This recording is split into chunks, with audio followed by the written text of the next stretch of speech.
Welcome back, everyone, to Pikmin's. Welcome back. We are on day 33.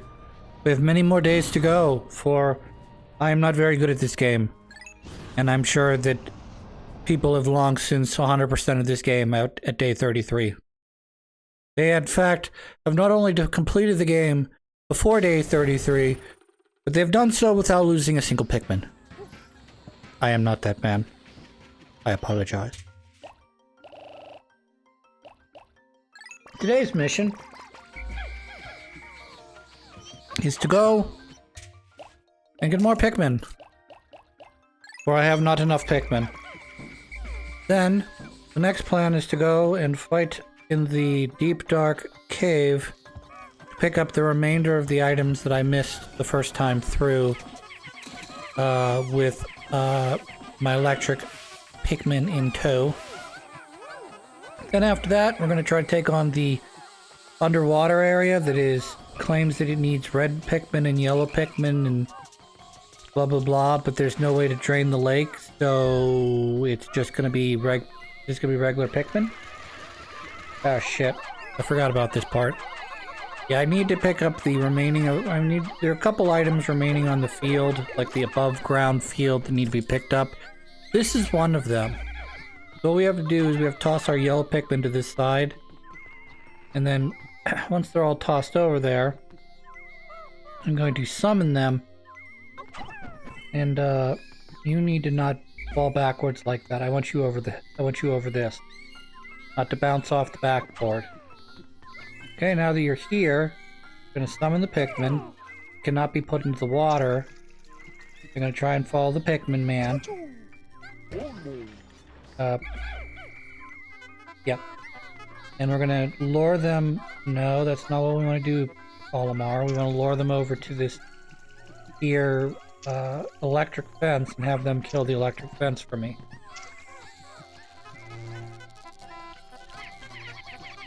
Hooray. While they work on killing the electric fence, I'm gonna grab the rest of these guys. Or I'm gonna try to, at least. Bring them over to the electric fence to continue to knock it down.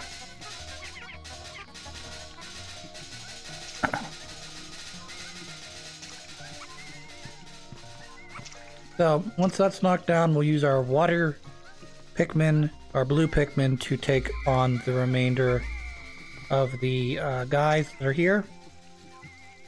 I know I missed one of the yellow Pikmin, but I'm not going to be able to do much better than I've done up to this point. Alright, great. Now they're all attacking the fence. I'm gonna go get some blue Pikmin with our esteemed Presidente. El Presidente, he is going to bring me blue Pikmin so that we can pick up the lid of this thing and bring it back and turn it into Pikmin coins. However, we do need to also get more yellow Pikmin, blue Pikmin, so I may send some of them to do that as well. I.e. turn them into making more Pikmin things.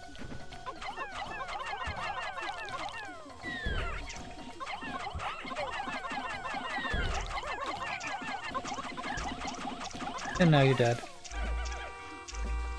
What do you have to say for you, Froggo? You have nothing to say because you're dead? I agree.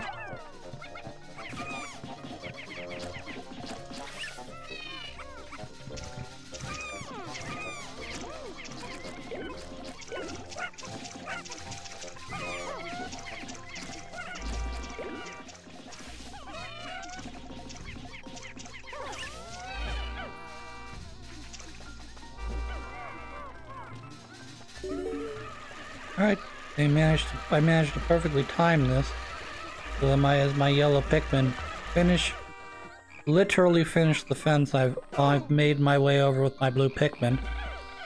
Also grabbed a bunch of yellow Pikmin for unknown reason. I just want blue Pikmin is all.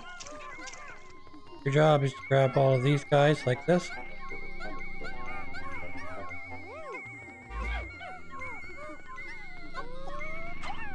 Alright, I got a yellow Pikmin in tow. I need to make sure he does not drown.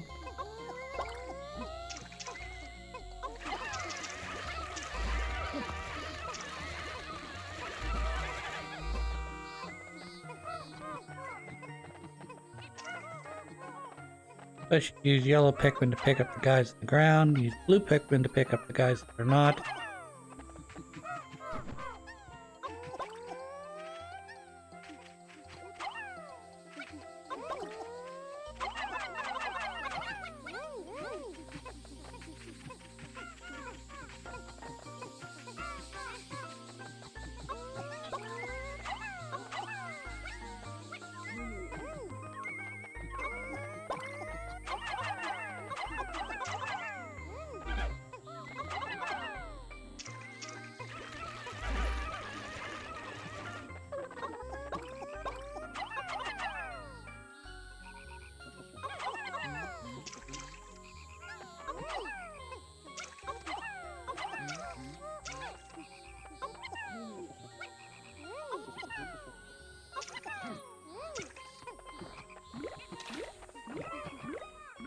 Yeah, turning them into Pikmin is my goal.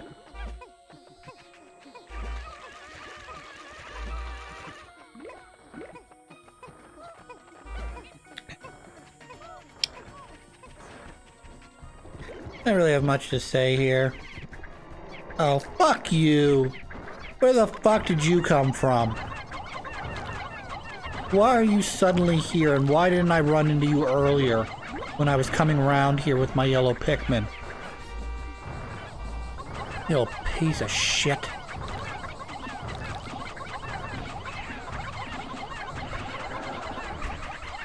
I believe this is one of the guys that they've inserted into the game to punish you for finishing the game in more than 30 turns. Because in the original game you had a total of 30 turns to finish the game, and I believe they inserted a few of these bosses in situations like this to punish you for using more turns or more days than it took you to beat Pikmin 1.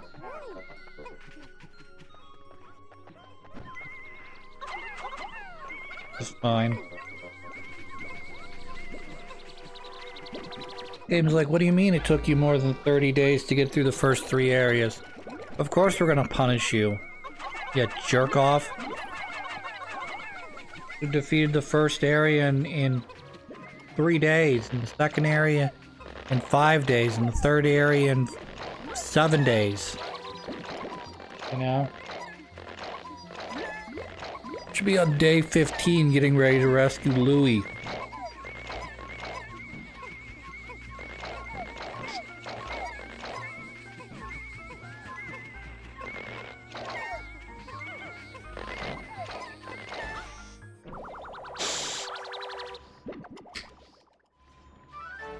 Ragu. I wonder if Ragu is a more popular brand than Prego. Like, seriously. Like, I don't know where you live or where you're from, but like, or even what your family chooses to buy, but like, my family's always been a Prego family, and not Prego as in pregnant. Prego is in like the brand of tomato sauce. Or if you're too good for Prego, then you make your own damn sauce. Which, fair enough, but like,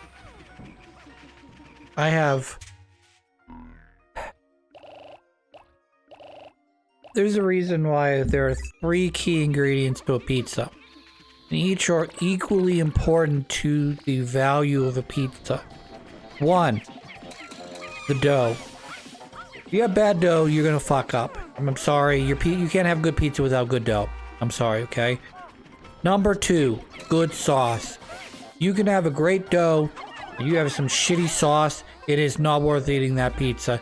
And number 3, which is standard on of all pizzas that are not disgusting white pizzas, that have the slice of tomato on top like a fucking heathen, is the cheese.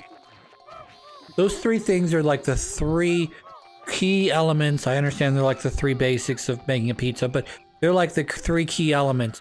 You fuck up any one of the 3 pieces of the pizza Triforce, you're fucked. You're gonna end up with an inferior product. Okay? Can you have a good pizza that's got excellent cheese and sauce, But the dough's okay. Yes, you can do that. Can you do okay? Okay. I think you can do okay cheese, and I think you can do okay. But you gotta have a banger sauce. I'm sorry, pizza's all about the sauce, man. That's what irritates me so much about white pizza is like, well, I'm gonna take the bread, and we're gonna add some cheese on top of it, and we're gonna put some tomato on it. Yeah, that's not good. I want tomato sauce. Fuck you. Fuck you and your healthy bullshit. So we've already gone through this area once before. So we're just gonna hunt down the missing treasures, which I think I missed 2 of them. And they're all, I think they're in the same area.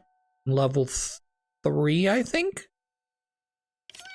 No, it's list level, I'm sorry. See, there's one right there behind me, and the other one's gonna be right here. If I was fast enough, I could probably get both of them without having to mess around in the stage.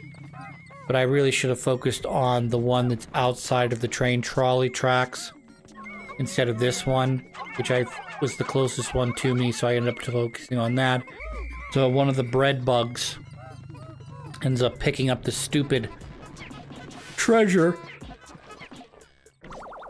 And so I gotta kill all the bread bugs in order to undo their lair and to pick up the swirly bread that I miss the first and second time.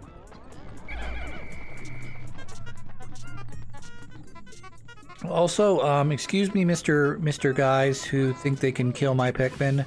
No, I kill you. You kill me. Alright, now that we've killed you, let's move on to the bread bug problem. Oh, looks like I killed more guys. Okay, great, that's fine. Bread bugs cannot be attacked except if you throw a Pikmin on top of them and have them do a little butt bomb. Little butt bomb! They won't attack them otherwise. So the easiest way to take out bread bugs and occasionally you get the little golden beetles. The best way to take them out is to use purple Pikmin, because purple Pikmin do the big ground slam. So yeah, apparently they just ate one of my Pikmins as well. What a jerk.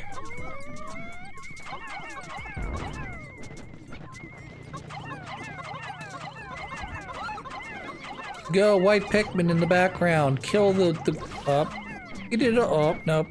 No, he died. But he's full of poison, so it doesn't matter. So we're gonna piss around here on this particular level for a bit, because I've got to kill one of these bread bugs in his lair has my other item I need to pick up. So until I figure out which bread bug that is, I'm gonna have to kill each and every bread bug member. In this case, I'm dragging the bread bug because I've got 52 strength in terms of Pikmin. Probably some purple Pikmin in there, I'm guessing.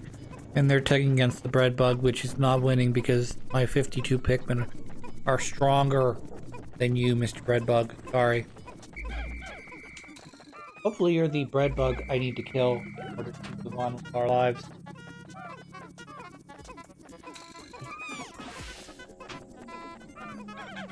Notes for later.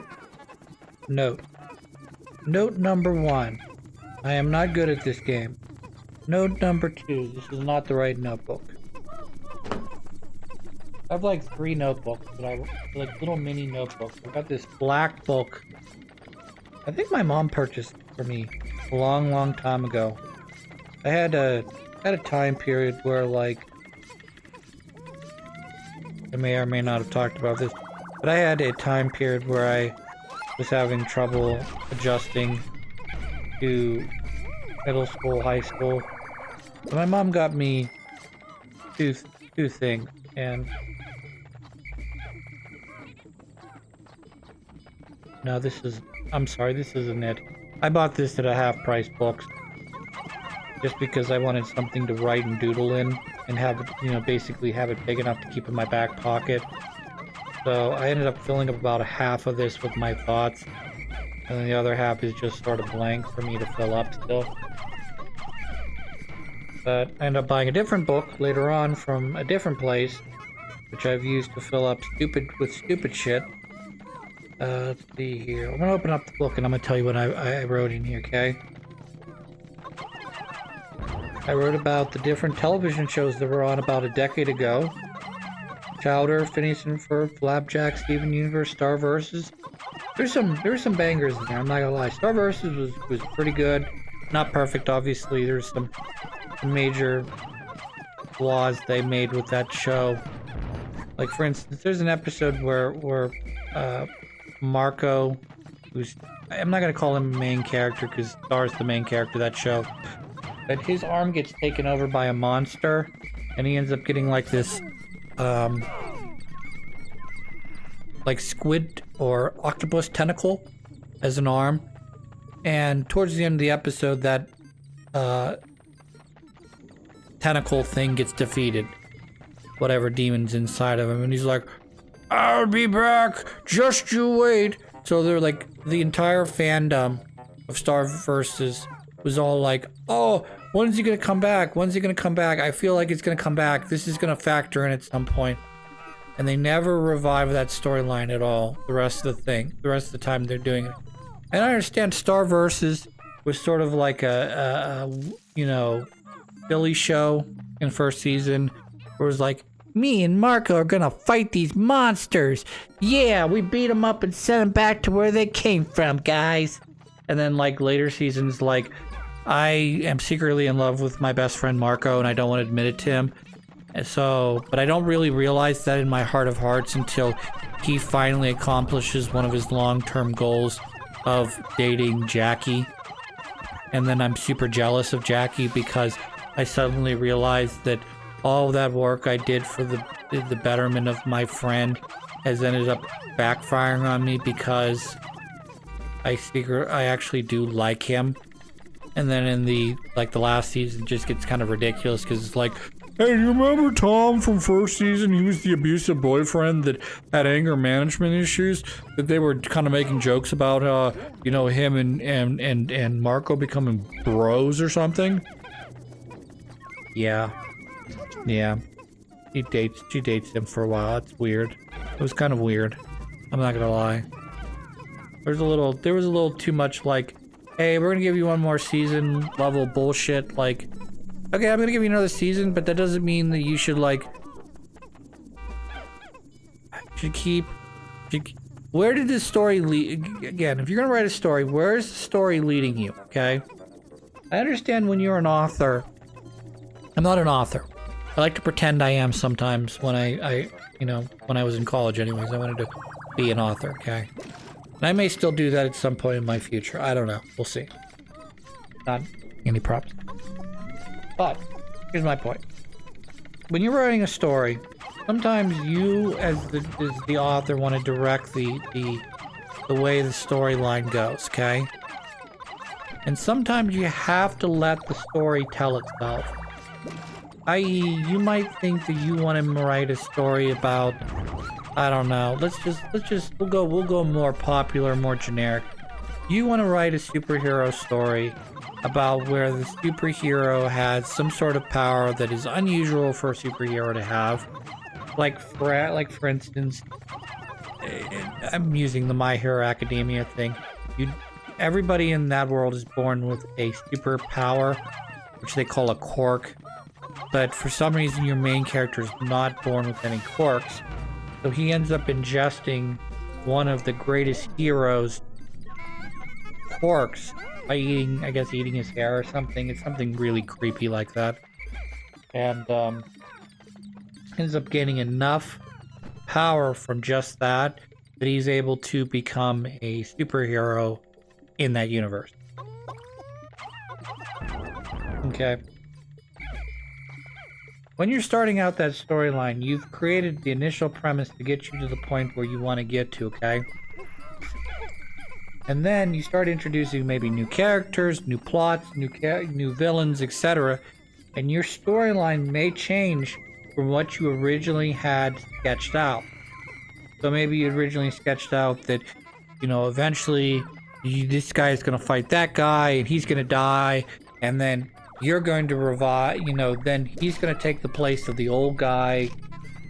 And sometimes things change, either because the fans really like a character or it just does not make sense to kill that character off. There's just never a good out for you. You just sort of have to go along with the way the story unfolds as you're writing it. Because unconsciously, you may have a plan in your head of way, here's where you are, here's where you need to go, and here's where you want to end. And at the end of the day, you may have to scrap all of those ideas, every last idea you have in your premise of the storyline, in order to create a coherent storyline that makes sense to not only you, but the audience and your theme of your, or the themes of your storyline. You know, if you somehow start writing a book about, I don't know, suicide, and for some reason, at some point, one of your themes becomes the importance of living, you may have to avoid the original theme. And you could definitely use, not the great thing to use if you're telling a not biography thing, but you could say that if you could technically abandon the entirety of the suicide motif, or you could keep it in there as sort of a mirror image for this person thinks life's super important, whereas this person is willing to end their life on a whim, on an emotion. But you have to figure out if that works in your storyline. You can't just have a guy kill himself because I don't like that character anymore. I'm gonna have him kill him. I mean, you could do that if you want. If you're the author, you do whatever the fuck you want. But like, as the audience, as the fan base, that doesn't mean that anyone's gonna like it or accept it, because it just doesn't make sense. Also, electricity is the worst thing for Pikmin. Whereas fire and water, you can just recall them with your whistle. If you get electrified, your Pikmin turn to dust. And they die. And that's not cool. We don't like Pikmin that kill themselves. It is not American or whatever.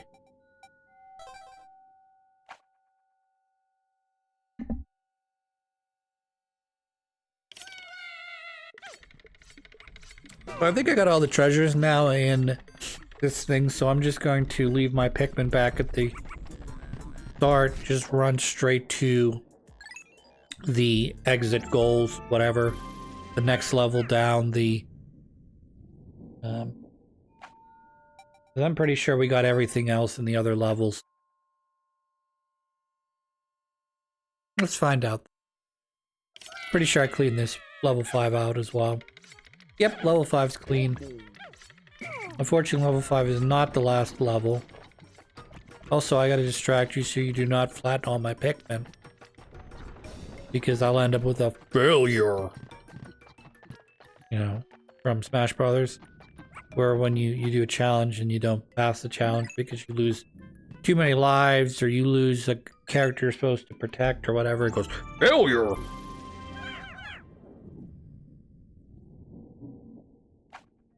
Fair enough. Alright. Sub-level 6. I thought 5 was the last one, 6 is clearly the last one. This is the one with all the plates. And there's nothing left on any of the plates because we've defeated the dungeon. Alright, so let's quickly get to the end here, not light any of my Pikmin on fire.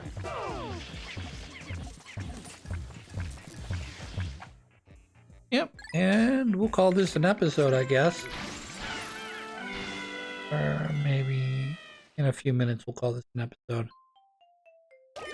We picked up the last 2 items, which was worth 125. And that'll be it for this episode, it looks like. When we come back, we're going to be on a new day and we're going to do a new mission.